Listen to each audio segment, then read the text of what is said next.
what we want to present to you today from the CGFI, so we want to provide an overview of Nulogx and the Canadian General Freight Index and explain the data source and the methodology. And we want to provide the current results. We just got November. We just released that. I think you'll be interested. And talk about some of the segment analysis and talk about how we interpret the data and how you can use that to your advantage. So first of all, just a little background as to who Nulogx is. We were founded in 1964. It started as a freight audit company. Back in those days where the auditors were checking the carrier's bills, that business is kind of transposed more now into, through technology, the billing accuracy is much greater. But because of the volume of bills coming in, where audit and analytics really comes into play is coding the GL so that the customer can put it through for complete payments. We have over 100 customers using Nulogx solutions, processing billions of dollars in freight spend. And we deliver services basically through 3 divisions. We have a managed transportation services group that manages the total supply chain for shippers. We have a TMS and hosted solutions. So it's our software where either third parties or shippers are using our software to be able to manage their transportation, rates, billing, payables. And the third group is the audit and analytics. One of the challenges that we had is we were looking at the amount of data that we had in our company.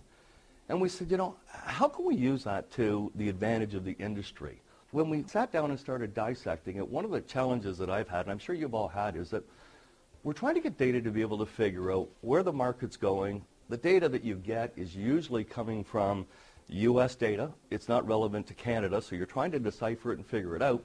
So I know when I've been running companies in the past, I go, the salespeople come in and say, well, the rates are going down, and I'm going, well, that doesn't make sense. And I talk to a customer, and the customer's going, yeah, the rates are going down, and I'm going, well, nobody's telling me where the rates are going up.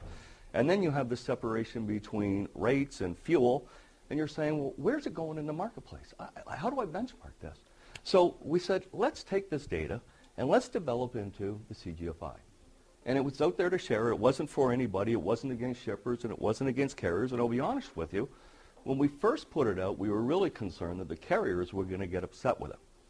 The carriers were the first to jump on board. They were the ones that said, you know what, this is great. At least I'm getting unbiased information that allows me to know what's going on in the marketplace. How you choose to use it is up to you, but it's unbiased. So it's just another third-party information based on actual freight. So it's a great barometer of what's going on in Canada and on the Canadian transportation sector. And it really highlights changes being paid by those shippers. So it's not a rate base. It's not going to come out and say, here's what is going on dollar per mile. It is a trend. It's to say what's going on in that marketplace. Represents general transportation. It does not include bulk. It does not include flatbed or specialty services. So it's general freight. We publish it every month. We usually try to get those numbers out by the 28th, the end of each month. And it's a 3-month behind. Like I said, November just came out now. And it's based on our database of over 3 million transactions annually. So I thought we'd go in and look at the overall results. And so we've taken the data back all the way to November.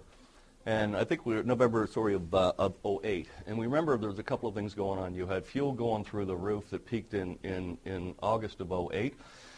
And then what we saw starting there, going right down to April 2010, was a general downward trend on the overall results. Good news is we think we hit the floor in April 2010. And then we started to see an increase coming up, 8.2%. However, in November, October, we saw a slight downturn of about 3.5%. So a little bit of question mark there as to what's driving that and whether that's just a blip. But usually November, December, I thought would be a little bit stronger. So one of the biggest factors that we all deal right now is fuel. So, the question is how much of the changes is fuel versus the actual base rate costing? So you can see here's where fuel is. Here's the trending right now up until November. So it's running about 14.7% on a blended rate.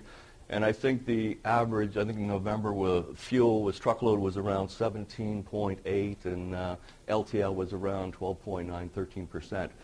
And this is probably one of the biggest challenges that we've had. And if you look at the trend, when fuel was going up, people were able to get that in the marketplace. back in '08 and '09, and then it was going up, and carriers were doing good, and there was a trade-off between your base rate and your fuel, and then all of a sudden it went down, and when it went down, it went up slowly, but when it went down, it came charging down, and I think a lot of people in the industry were scrambling around to say, hey, wait a second, I need to understand my base cost and make sure that I separate and understand what my fuel cost is and my base rate and make sure that I'm getting paid on my base.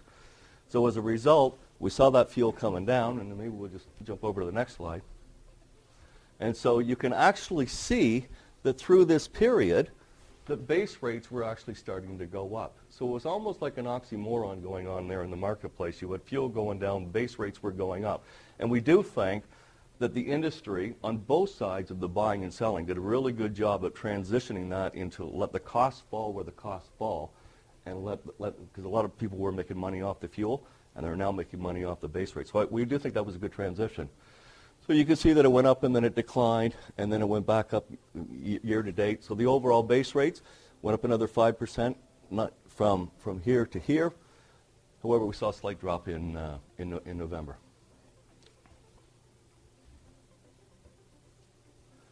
Exchange rate. You know, a lot of us are involved in cross-border business.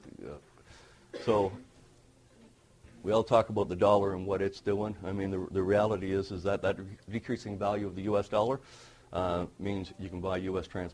transportation cost less. So that goes for us, for the carriers, and for the shippers. But quite a dramatic drop as we've noticed.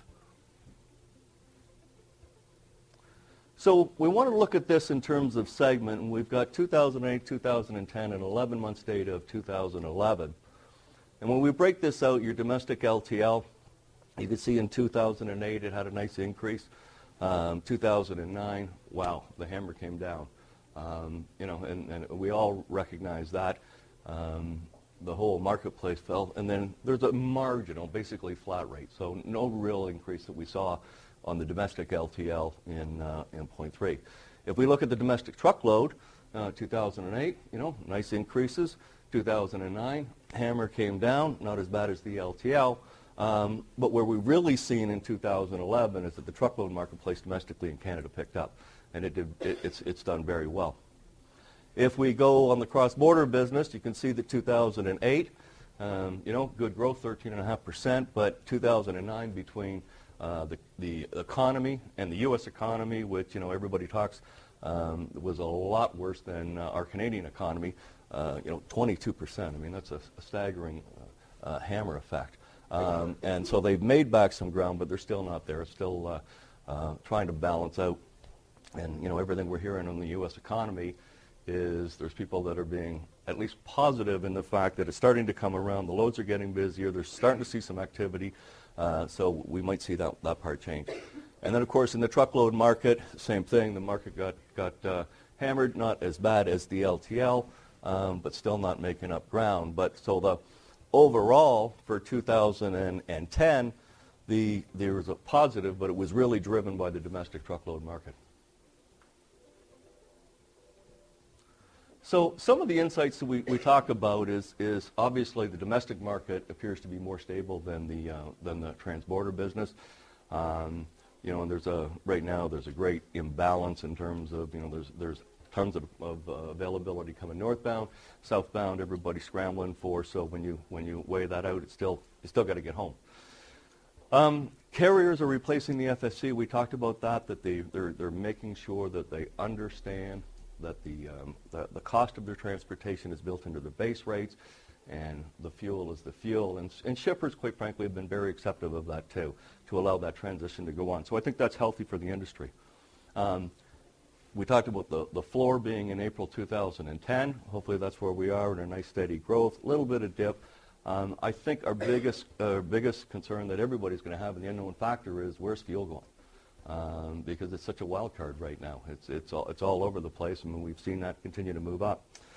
So the logical conclusion that we saw was not only did you have that fuel going through, the separation between your fuel surcharge and the base rates, but in 2009, when the hammer was down, we saw a lot of, in the truckload marketplace, we saw a lot of rationalization of capacity. So even though that hurt, I think people got it into perspective So one of the question marks that we're going to be looking for is what's going to happen as the economy picks up, more capacity comes into play. So it's when you get those spikes that go up and down, that's really hard to do your capacity, and it throws pricing all out of whack. So hopefully, for everybody's sake, it's a consistent growth. LTL providers with fixed capacities, we see them competing for volume, and as a result, that's why there's only 0.3% increase, relatively flat. Everybody's out there challenging because they've got buildings to fill. And we're also seeing an increase in the spot market, and just like load surfers saying, right? They're seeing that. What's driving that could be a multitude of things. It could be because there isn't necessarily enough capacity in the marketplace. People are scrambling around to look for backups and alternatives, or you may have people that are just trying to be a little sharper with the pen and saying, hey, you know what? I'm going to tender more freight into the spot market. That we don't know. That would only be a thought and perhaps one that's going to happen in the market. So how can the CGFI help you? One of the things is it measures the Canadian costs. So it's relevant to us. It's not a U.S.-based index, but it's relative to us. So it really helps us in understanding our marketplace. It's a comprehensive economic factor. I mean, transportation is the backbone of the country. I mean, I always say to somebody, show me something that hasn't moved on a truck at least once. And when you say that to people outside of the industry that aren't in transportation, they stop and they go, and they think about it, and they realize just how dynamic transportation is. So that part of the background, we have a huge impact as a transportation industry in the economy. It assists in the creation of budgets and various explanations. And one of the things that we saw when the economy crashed was, companies were absolutely trying to understand, their budgets, why they're not hitting their numbers, where their costs are. So when you have something like this, it can tell you, we got a lot of calls from shippers and carriers alike saying, you know what, can you tell me how our transportation costs compare to the index? And so we have the ability to be able to run those trend reports. But in essence, what happens is in some cases, some people are doing really good, and in other areas, they may be only doing good in a section. They might have a section, and when you break it down and you identify between truckload and LTL, it allows them to say, okay, there could be a multitude of reasons. It might not just be bad rates, but it allows them to focus in on an area that needs attention. So, and quite frankly, I mean, I think there's a lot of people that were out there scrambling, especially with some of the stuff that have gone on through the auditing process from a financial perspective, that people want to get something that they can compare to see how their company is faring in relationship to others. We're seeing it going into carrier negotiations, and we're seeing it going into shipper negotiations. So annual contracts come due. The carrier comes in and says, well, I want a 4% increase. Well, what are you basing that on? Well, my costs have gone up by 4%. Well, okay. Well, that's going against the market. Or it supports. Hey, here's what's going on in the market. Here's an outside factor.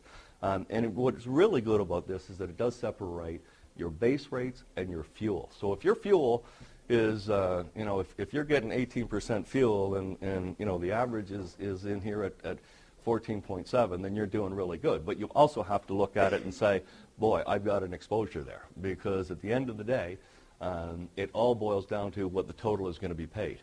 So it gives you that indicator. It tells you what's going up, whether base rates are going up and fuel's going down. So it's just a good cross-reference. We've seen it used now as a contract escalation mechanism. So you have a contract, you want to do a multi-year contract with a shipper, you want to be able to build in an increase.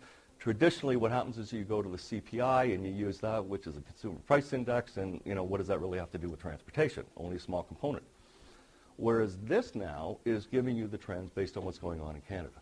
So we're now seeing people build into the contract that they're going to do it based on what's happened in the CGFI, which is directly related. So, helpful tool in that respect. And that's pretty well it. Thank you very much. Thank you.